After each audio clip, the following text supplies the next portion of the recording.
The package was thick, cream-colored with pressed gold writing. It smelled like costly perfume and privilege. Inside was the invite I'd been waiting for and fearing. You are warmly asked to attend the Whitaker family gathering. Place, the Whitaker home. Clothes, nice summer wear. Date, July 9th. I looked at the words for many minutes, then put the invite back into its package and set it next to the others I'd gotten over time. I had never gone, not once. But this year was different. This year I had a reason to show up. You see, for most of my life, I was the unseen one at family events. Or rather, the one they acted like was unseen. The girl who wore passed-down clothes at Thanksgiving. The woman who came without a husband at weddings. The one who rented her home, worked long hours, and didn't have a real job, according to Aunt Lorraine, because real jobs didn't involve worn jeans and late nights at zoning board meetings. But no one ever asked what those meetings were for. No one ever wondered what I did with the little I had, because to them I was just Kira, the child of the poor Whitaker, the one who never made it. And they told me that over and over. I got to the house 30 minutes late on purpose, long enough for the bubbly to start flowing, but early enough to still be noticed. The path was still small stones, the same as it had been when we were kids, though the cars had surely changed. Nice cars, fancy cars, costly cars. I parked my plain car down the road and walked up the rest of the way. They were all there, tapping. Glasses, sitting under white sunshades, perfect tans, nice dresses, laughter that always carried a touch of rivalry. "Kira?" someone said with overstated shock. It was Aunt Lorraine, her pearls gleaming in the sun. "Oh, honey, we weren't sure you'd come. Didn't think you could get the time off?" I smiled nicely. "Managed to fit it in. Still working for that. Little helping thing?" she asked, waving her hand vaguely. "Still at it," I replied. I didn't say the name of my firm. Not yet. Uncle Gerald raised his glass as I passed. "Look who's finally made it.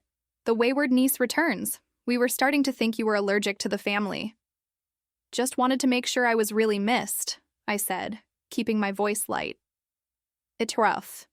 Was all shallow, fake hugs, cheek kisses, two bright smiles. But behind it, the judgment was always there, whispered under breaths, eyes scanning me from head to toe, seeing the cheap sandals, the plain navy dress, the simple hair bun, and then came the moment. It always did, like clockwork. We were seated for lunch at long picnic tables under shade covers. The wine was flowing freely, and then my cousin Harper, who had just bought a 4-bedroom in the suburbs, leaned in with that sugary voice I remembered so well from high school. "So, Kira," she said, just loud enough for the table to hear, "are you still renting?" I smiled and took a sip of my iced tea. "I am," another cousin laughed. "You're what, 35 now? You've got to get out of that cycle sometime." "That's right," Harper added, fixing her shiny bracelet. "It's time to grow up and build some worth." Someone else joined in. "We were just talking about how crazy the housing market is. I mean, if you don't already own, you're kind of stuck." I looked around the table. They were all so comfy, so sure of themselves, so certain I was still the same Kira they remembered.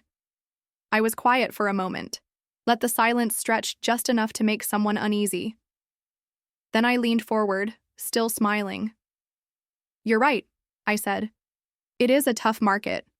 Harder than ever to buy a place, especially if you're trying to buy in this area." A few nodded in agreement. "That's why I decided to go a different way," I went on. "Instead of buying a house, I bought the building." They blinked. "What building?" Aunt Lorraine asked, frowning. I placed my napkin on the table, stood up slowly, and turned to look at the row of homes just across the grass, the ones where most of the family now lived. The Whitaker homes, newly fixed up, liked by high-paying renters. "That one?" I said, pointing. Laughter died. Forks paused in the air. Someone choked on a sip of wine. "You mean you own it?" Harper's voice cracked, eyes wide. I nodded. "Every unit. The LLC is under my firm Whitestone Money, bought it 3 years ago. Quietly." Silence fell like a sudden storm, and in that moment, I wasn't the poor cousin. I wasn't the renter. I wasn't the nobody. I was the one who held the keys, and they had no idea what was coming next. For a long moment, no one spoke. The breeze moved through the shade cover, brushing over half-empty glasses of wine and untouched slices of pie. Faces once red with laughter now stared at me with blank, blinking confusion. It was Aunt Lorraine who finally broke the silence, forcing out a fake laugh. "Oh, Kira, don't be silly. You're always so dry with your humor." I tilted my head. "I'm not joking." My Uncle Gerald leaned forward, one eyebrow raised as if looking at a strange bug under glass. "You're telling us you own Whitaker Homes?" His tone was careful, doubtful, like he was waiting for me to admit I was lying. "I am," I replied calmly. "Through my firm, Whitestone Money, bought the building in 2020 during the market drop. Fixed every unit, updated pipes, wall padding, safety, systems, brought in local workers." Their looks changed. "You're saying you bought it?" Cousin Harper asked, voice tight. "That whole place?" I nodded, taking a slow sip of my tea. "That's not possible," she said, nearly to herself. "You were, still renting a one-bedroom and working part-time?" "2 bedrooms. I fixed her words. "And I was never part-time. I just didn't show off what I was doing. Not everything worth building has to be loud." Harper scoffed, but the edge of worry was starting to show. They were trying to do the math in their heads, going back over years they hadn't paid mind to, putting together pieces they never thought to ask about. They remembered the outside, my thrift store coats, my tiny flat, the car with the chipped paint, but they had never asked what I did between 9 and 9 every day. The truth was, after my split at 29, I had nothing left but my name, a small savings box, and an idea. While they whispered behind my back about how I'd failed at marriage and settled for less, I put everything I had into learning about houses. I took every class I could pay for, helped local growth boards, watched big money men, learned from home, bosses and zoning workers. By 31, I had scraped together enough for my first place, a rundown 2-part house no one else wanted. I flipped it on a tight budget, lived in half of it, rented the other half, and put back every dollar of gain. I didn't have a break in 6 years, didn't eat out, didn't get a new phone unless it truly broke. While they posted trip photos in nice places and tagged themselves at rooftop brunches, I was walking building sites in steel-toed boots. They had no idea, and they never asked. "Why wouldn't you tell us?" Aunt Lorraine asked now, more blaming than wanting to know. I met her gaze. "Because the second I started doing something you didn't expect, it would have become a contest, a joke, a mark." "That's not true," she snapped. "Isn't it?" I looked around the table. "You laughed at me for renting, for not settling down. You said I was wasting my skills. Not one of you ever asked what I was working toward." "Well," Uncle Gerald cleared his throat, "we just thought—" "Exactly," I said. "You thought. And I let you. Because building in quiet was safer than building under your watch." Harper's lips were squeezed so tightly they looked white. "You're saying we pay you rent?" "I'm saying I'm your landlord, not write to you through my firm's handling group." A slow, heavy knowing rippled across the table. Their rent checks, their lease papers, their fix-it asks, all quietly landing on the desk of the cousin they'd spent 10 years misjudging. "Christ," Harper muttered, and then, as if on cue, the blame began. "This is sneaky," Aunt Lorraine huffed. "You hid this from us." "It's business," I said, "and you never looked close enough to see it." Harper banged her glass down. "What are you going to do? Raise our rent? Throw us out?" I leaned back in my chair. "Why would I do that? You're good renters. Mostly on time. Not much harm. I like to keep steady tenants." "Then what's the point of this?" She snapped. "You wanted to shame us?" "No," I said softly. "I wanted to remind you that not every story you tell about someone is true. Sometimes the person you brush off the most is building something you can't even see." They didn't know what to say. For once, they were quiet. Later that evening, as the sun dropped behind the hills and the party wound down, Harper caught me near the garden. "Why now?" she asked. Her tone wasn't mean anymore, just lost. "Why come this year?" I looked at her, truly looked at her for the first time in a long time. "Because I needed to know I wasn't scared of any of you anymore," I said. "And maybe I thought it was time you saw me clearly, She blinked, swallowed hard, and nodded without speaking. As I walked away, I heard Aunt Lorraine whisper to someone, "That girl's not who we thought she was." She was right. And they were just starting to see how little they truly knew about the girl they once laughed at. I didn't sleep much that night. After leaving the meeting, I walked the long way back to my car, shoes in hand, letting the small stones dig into my bare feet. Not out of pain, just to feel something real, something grounding. The same way I used to walk building sites, letting the dirt remind me that bases always come before finished things. The truth is, I hadn't gone to the meeting for praise. I had gone for closure. But closure, I was learning, wasn't as clean as a big reveal or a single shocked look. Sometimes it came in waves, long after the bubbly was gone and the music had stopped. Long after the silence fell around you, thick and heavy with everything that had gone unsaid. When I got home, I sat at my small kitchen table, the one I'd kept even after making my living space better. I pulled out an old journal. Tucked between the pages was a folded letter in my mother's writing. She wrote it the week I left law school, the week I chose house classes over court dreams. "Kira, this isn't the path we planned for you. We're worried. Real estate is shaky. Law is a job. Be careful not to waste your skills." I didn't blame her, not really. In this family, worth was measured by status, degrees, titles, the look of safety. My mother had spent her life trying to fit that shape, marrying well, raising kids who looked good on paper. She had never been taught that building something from the ground up with your own hands could be a gift worth anything.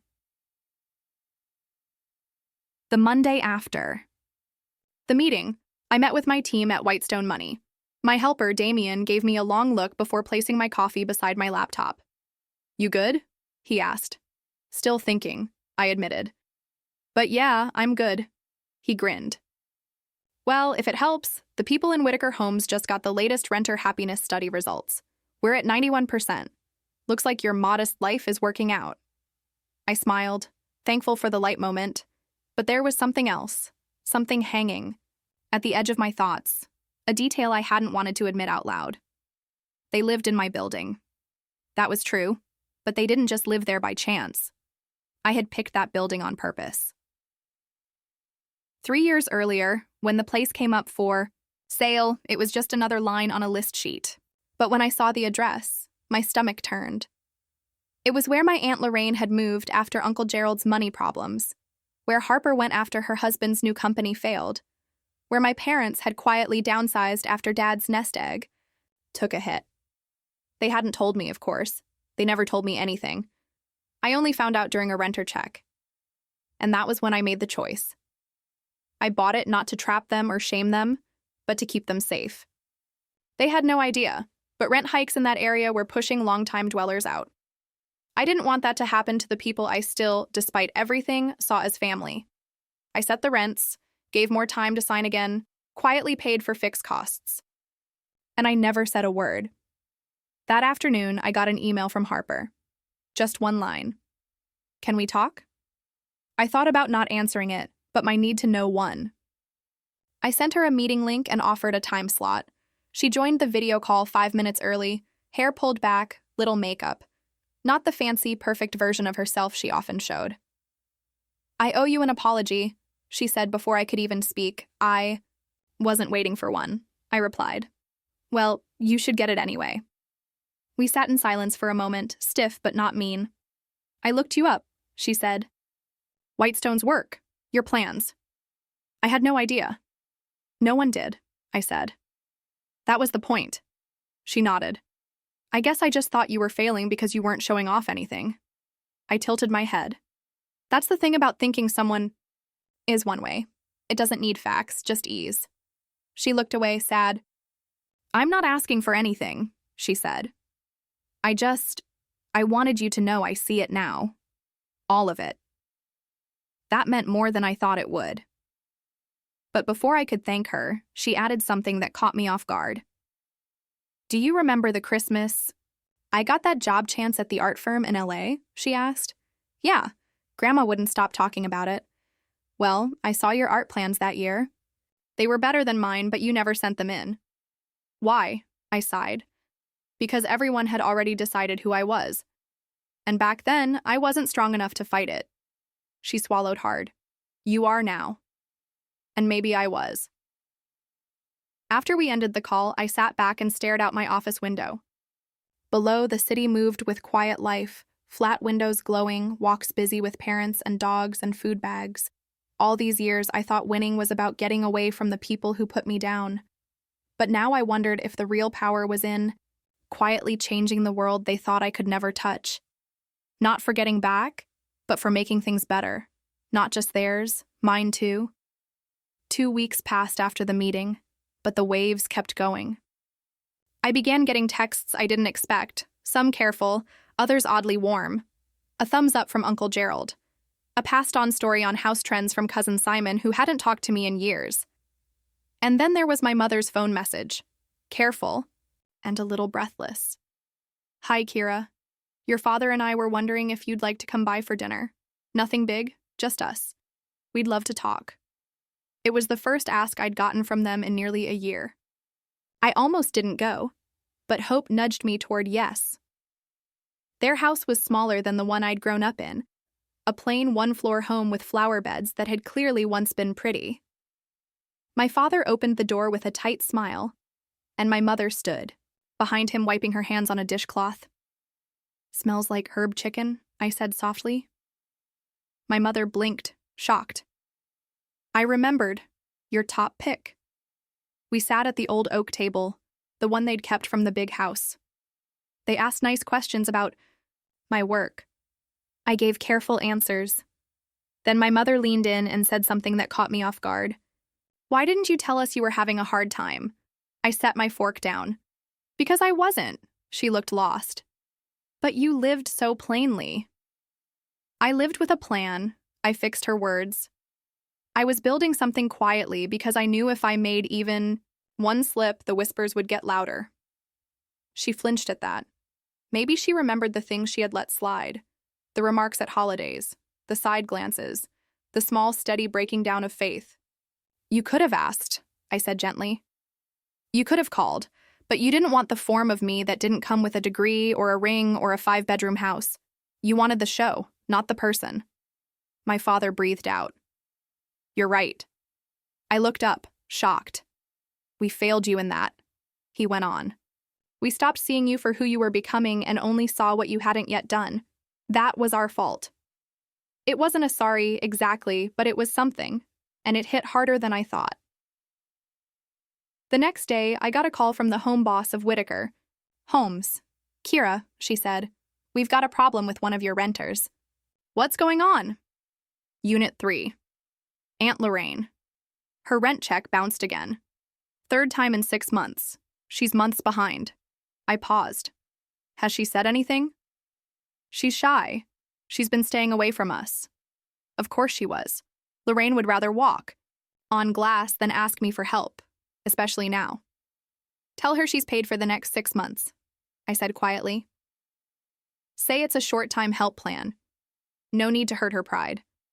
The boss paused. Are you sure? I'm not here to hurt them. I'm here to keep the building safe, and maybe to break a circle. Later that evening, I pulled out the box I kept tucked in the back of my closet. Inside were bits of my early plans. Hand-drawn maps, number sheets, filled with side notes, news bits of low-cost housing fights I'd won on city boards. No one had seen these before. No one had asked to. I found an old photo, me in a hard hat, smiling beside a dusty 2-part house on the day I closed on my first place. I remember thinking then that winning would feel like a bright light. That one day, everyone who doubted me would see me. But now, years later, I knew I never wanted a bright light. I wanted to make a mark, leave a gift, something that counted beyond brags at a family meet. A few days later, Harper reached out again. This time in person. She showed up at my office, shy, holding a coffee and a notebook. I've been thinking, she said. I want to learn about what you do. How you do it? I raised an eyebrow. You want to become a landlord? No, she said. I want to become someone who builds like you, someone with a goal. It was the first time I'd heard her speak without trying to top someone. I nodded slowly. Okay. Come in on Monday, I'll show you the basics. Her eyes got big. Really? Sure, I said. But no quick ways. You'll start from the ground up, just like I did. She smiled. Deal. That night, I walked the block around Whitaker Homes. The lights in each window flickered with lives in motion. Families cooking dinner, teens playing music too loud, dogs barking at people walking by. This place used to be just a number on a sheet. Now it was part of something bigger. I'd kept safe the people who once laughed at me. Not because they should get that, but because I wouldn't let myself become like them. Mean, shallow, filled with pride. The best payback isn't always power. Sometimes it's peace. Sometimes it's standing tall in front of people who never thought you'd rise and choosing not to crush them back. By the time Monday came, the office hummed with more than just daily buzz. Harper showed up 10 minutes early, notebook in hand, dressed in flat shoes and a clean, plain jacket. No fancy logos, no strong scent. Just a jumpy truth I hadn't seen from her since we were kids playing in our grandma's garden, before ego took over our family like a slow-growing vine. I brought coffee, she said, lifting 2 cups like a peace gift. I smiled. Thanks, let's get to work. I didn't start her with meetings or market studies. Instead, I handed her a stack of renter feedback forms from our last 4 buys. Read these? I said. Every single remark. Grasp what people are really saying, not just about the units, but about their lives. She blinked. No number sheets? Not yet. First, you learn who you're helping. It was the flip side of how she'd been taught in our family. People came second to status. Money was the god they loved, and anything not worth showing off on social sites was deemed worthless. She didn't gripe, though. Just nodded, sat down, and started reading. By the end of the week, she was different. Still Harper, still quick-minded and proud, but more level, thoughtful. She had questions, real ones, about group plans, zoning rules, rent caps, lasting growth. One afternoon, I found her staring at the city map pinned to my wall. You know, she said quietly, when you told us you owned the building, I thought you just wanted to show off. I stayed quiet, letting her speak.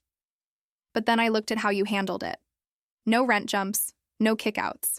You didn't try to boast at us. You just kept going. I turned to her. You want to know a secret? She looked at me. I could have raised your rents. Legally. The market would have backed it, but I didn't. Because people need steady homes, not just stone tops and fancy pools. She swallowed, then asked, Do you think people like me can change? I met her eyes. That depends. Are you willing to unlearn everything that made you feel better than others? She nodded slowly. I think I already started. A week later, I got a surprise ask, an invite to speak at a city growth talk. They wanted someone to talk about FAIR, city growth, mostly lady-led firms putting money in wide-reach housing. For the first time, my name wouldn't be tucked behind an LLC. It would be right up front. I paused before saying yes. Part of me had grown so used to moving in quiet that stepping into a bright light felt strange, risky. But another part, the part that once sat at the kids' table while my cousins laughed about landlord losers, was ready. Ready to show that building something real didn't need okay from others, only a goal.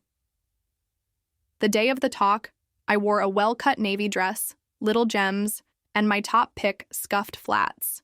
Not because I couldn't buy better, but because I didn't need to prove anything anymore. I spoke for 15 minutes, shared my story, the plans, the groups, the people. I didn't drop names, didn't brag, just told the truth about what it meant to build from the edges. The clapping was soft at first, then it grew warm, real.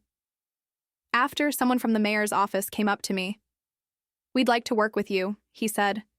The city needs more builders like you, ones who care about people, not just money. I thanked him, heart racing. This wasn't just about proving my family wrong anymore. This was bigger. When I got home, there was a letter waiting on my doorstep, written by hand with a known looping script. It was from my mother, Kira. I watched the recording of your talk, tonight. I cried halfway through. I see now I didn't just put you down. I didn't see you. Not really. I was too fixed on who I thought you should be to value who you were becoming. Your father and I are proud. We always should have been. Love. Mom. I sat on the steps and read it twice. Then I folded it neatly and placed it in the same box that once held only maps and doubt. Now it held something else. Praise. Closure. A start. A few days later, I walked the halls of Whitaker Homes. It looked like any other quiet evening. Lights on, far-off laughter, the smell of dinner through cracked windows. But something felt different. Unit 3's door opened as I passed. Aunt Lorraine stood there, her voice shaky. Kira? I stopped. Hi. She cleared her throat. I heard what you did. With the rent. With everything. I didn't want you to lose your home, I said. She waited. Then, for the first time in my life, she said the words I never thought I'd hear. Thank you. And I'm sorry for how we treated you. I nodded once. Thank you for saying that. As I turned to leave, she added, Your granddad would be proud. You know that, right? I paused for a moment. I pictured him sitting on his old porch swing, drawing ideas for group centers no one paid for, quietly trusting in the power of shelter, not showing off. I hope so, I said softly. Then I walked back into the night. One part was ending, but something far more strong was just starting. The Alder Street group garden buzzed with soft music and clinking glasses. Fairy lights hung between trees, gently moving in the evening breeze. Kids chased each other between planter beds. The smell of cooked veggies, fresh-baked bread, and joy filled the air. It was our first renter thank you night, an idea I'd had years ago when I was still drawing dreams on the back of store slips. A party for the group, not deals. For people, not plot lines. Harper stood beside me, giving out prize tickets to dwellers with a warm smile I barely knew. She's changed, Damien said beside me, watching her from across the yard. Never thought I'd see the day. Me neither, I replied. But sometimes people just need a different mirror. He handed me a folder. City just said yes to our next plan. East Point fix-up. It's yours if you want it. I took the folder without looking inside. I do, but not yet. Tonight's not about the next thing. It's about honoring this one. He smiled and nodded, then walked off to join a group of renters near the grill. Toward the end of the night, my parents came. They didn't come dressed in their usual sharp way. No high heels, no dress coat, just comfy clothes, worn-in smiles, and a plate of brownies my mom pushed to bring herself. You sure we belong here? My dad joked lightly, handing me one. You do now, I said. He looked around, taking it in. You built this. I did, I nodded. But I didn't do it alone. Every single person here helped. They trusted me, even when no one else did. My mom reached out and touched my arm. We see that now. And we're sorry it took us this long. I didn't need the sorry anymore. But hearing it still counted.